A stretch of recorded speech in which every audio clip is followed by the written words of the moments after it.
So it begins. The new mayor of New York City just announced he's giving the government power to seize your property. This isn't some conspiracy theory, it's actual policy from a Democrat socialist who just won America's largest city. Zoran Mamdani says if you own a building and don't make repairs fast enough, the city will take over your property. They're going to double your fines, triple your penalties, and if you can't pay up, guess what? They're going to assume control. Property owners are already fleeing to other states, and real estate investors are pulling billions of dollars out of New York. But what they're hiding is going to shock you. This isn't just about some landlords. It's about what happens when government decides private property rights are negotiable. So I want you guys to let me know in the comments, do you think the government should have the right to seize your private property, or is this unconstitutional overreach? Let me know your thoughts below, because what happens next changes everything for property owners nationwide. Let's get into it. So my name is Tom. I'm with the Daily Beltway, and I'm also a White House correspondent for the Next News Network. And folks, we're a growing channel, and every like, comment, share, and subscription helps us keep bringing you the truth that the corporate media will not touch. Let's go ahead and get into it. This is the moment Zoran Mamdani said it himself, promising to seize properties from so-called negligent landlords. Check this out. Starting on day one, we will expand the city's special enforcement programs, doubling fines for hazardous violations and tripling them for conditions that are immediately dangerous.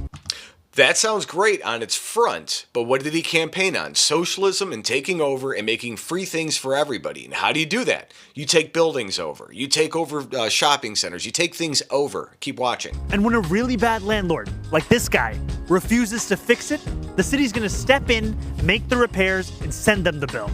If that doesn't work, the city's taking over the building. We're putting the worst landlords out of business. Sounds great on the front, folks, but that clip went viral for a reason. It wasn't about enforcing safety codes or fixing broken buildings. It was about consolidating power. Mamdani said the city would foot the repair bill, and if owners didn't repay, the government would simply take their buildings. And think about that. The city becomes both the judge and the owner. And that's not reform. That's socialism with like a nice coat of paint all over it. And Mamdani's defenders argue that this is about helping tenants in unsafe housing, which again sounds great because there are a lot of really bad landlords. But critics are pointing out that it could push small landlords out of business, invite corruption, and crush investment in a housing market already gasping for air. And the Real Estate Board of New York called it government overreach on steroids. And if they're saying that, it's got to be bad. But even moderate Democrats are privately panicking because they know that, what happens when a city government controls real estate. Higher cost, worse maintenance, and fewer homes. And let's be clear, New York's housing problems, they are real. But replacing private ownership with political control is not going to fix them.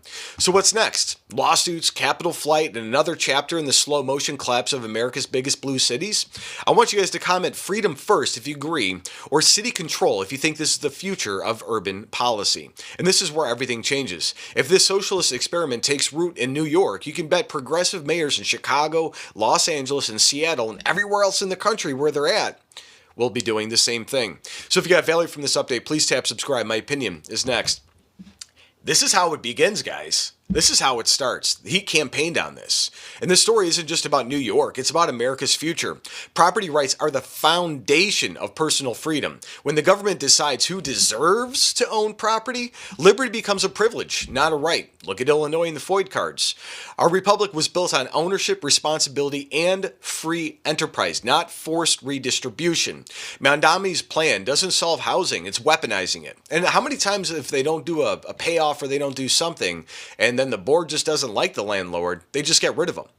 This is why mayoral elections matter and elections matter in general. When you vote for policies that sound compassionate but punish success, you end up with bureaucrats managing your life from City Hall. And if this story opened your eyes, guys, make sure you share it, because what's happening in New York will soon happen everywhere if we don't stand up. Again, this is Tom from the Daily Beltway. Stay informed, stay free, and never forget, once government takes property, it never gives it back. Look at history. God bless.